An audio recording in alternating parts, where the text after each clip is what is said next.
primeiro vídeo são as indicações para o uso do sistema de infusão contínua de insulina, ou a bomba de insulina, na verdade o conjunto todo. O sistema de infusão contínua de insulina é o sistema mais fisiológico no tratamento do diabetes, principalmente do diabetes sem uso de múltiplas picadas de insulina. O sucesso do tratamento depende de uma indicação bem feita, de uma indicação precisa.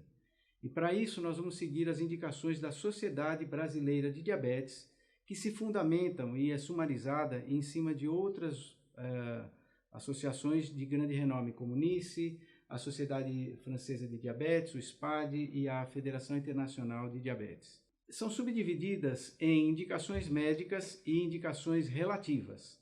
Como indicações médicas são aquelas necessárias aos pacientes. Então nós temos, por exemplo, que crianças menores de 6 anos de idade têm indicação precisa para o uso do sistema contínuo de infusão de insulina, devido à grande variabilidade no dia a dia e às variabilidades também de doses, de necessidades de doses e muitas vezes de pequenas doses de insulina. As gestantes ou mulheres que desejam engravidar, pela necessidade de um tratamento muito preciso, com níveis baixos de glicemia, em torno de 95 níveis, que favorecem muito as hipoglicemias e que só são conseguidos com segurança através do uso do sistema de infusão contínua de insulina. Alguns pacientes que têm gastroparesia, que é aquela dificuldade do esvaziamento gástrico que todos nós conhecemos, então pela variabilidade e pela diferença nos valores de glicemia obtidos após as alimentações, isso pode ser adaptado com o sistema de infusão contínua de insulina. As hipoglicemias assintomáticas e severas são muito melhoradas com o melhor controle, que também é conseguido de forma mais objetiva com o uso desse sistema. E pacientes que tenham complicações microvasculares, em que seja necessário evitar ao máximo as hipoglicemias, mas trazer esse tratamento para um nível mais rígido, mais estrito, mais próximo da normalidade. Como indicações relativas, são aquelas de não necessidade, mas de desejo dos pacientes, ou muitas vezes de possibilidade de uso dos pacientes, mas não necessidade absoluta. Então, as indicações relativas, por exemplo, são crianças menores de 12 anos com mau controle. Então, é uma indicação relativa. Já os maiores de 12 anos que tenham dificuldade, mas não com mau controle, mas que tenham dificuldade, também têm indicação relativa para o uso.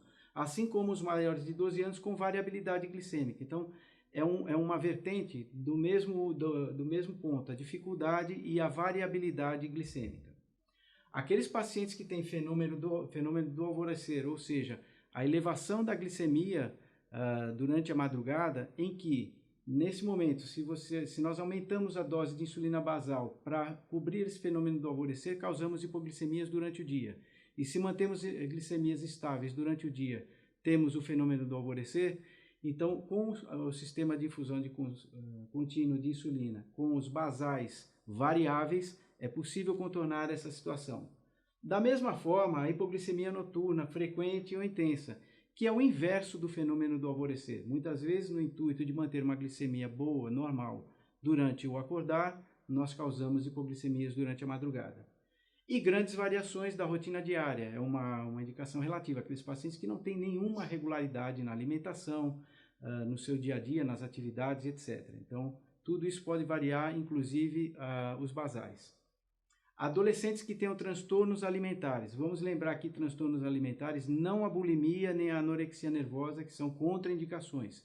Mas seriam, por exemplo, aqueles adolescentes ou crianças que têm uma alimentação seletiva, só comem um tipo qualquer de alimentos e que é difícil contornar essa situação. Qualquer paciente que tenha dificuldade de controle com múltiplas doses de insulina. Aqueles pacientes que têm um desejo, e aí parte para o desejo de um tratamento diferenciado, que tem um desejo de vida mais flexível, assim como atletas profissionais em competições. O sistema de bomba de infusão de insulina, favorece muito o ajuste de doses específicos para aumento ou diminuição dessas necessidades, como nós vamos ver nos outros vídeos. E qualquer indivíduo motivado que deseja um melhor controle, um controle mais flexível. Então, essas são as indicações relativas. Antes de terminarmos, é muito importante também observar as contraindicações. Existem situações em que realmente o sistema não é indicado. Quais são elas? Pacientes que não compreendam o manejo do equipamento, eles não têm condição de uso dessa terapêutica. Ou pacientes que estejam indispostos a medir glicemia, quer seja com monitores contínuos, quer seja em ponta de dedo. Então, eles não têm condição de uso do sistema de infusão contínua de insulina. Pacientes com problemas psiquiátricos, que dificultam muito o manuseio, e aqui sim entram também problemas psiquiátricos, a anorexia e a bulimia. Para esses pacientes com esse distúrbio psiquiátrico e alimentar, o sistema contínuo de infusão de insulina não se mostrou superior aos tratamentos que temos no momento. Então é isso, espero que as indicações estejam bem claras e que as contraindicações também estejam presentes no nosso dia a dia.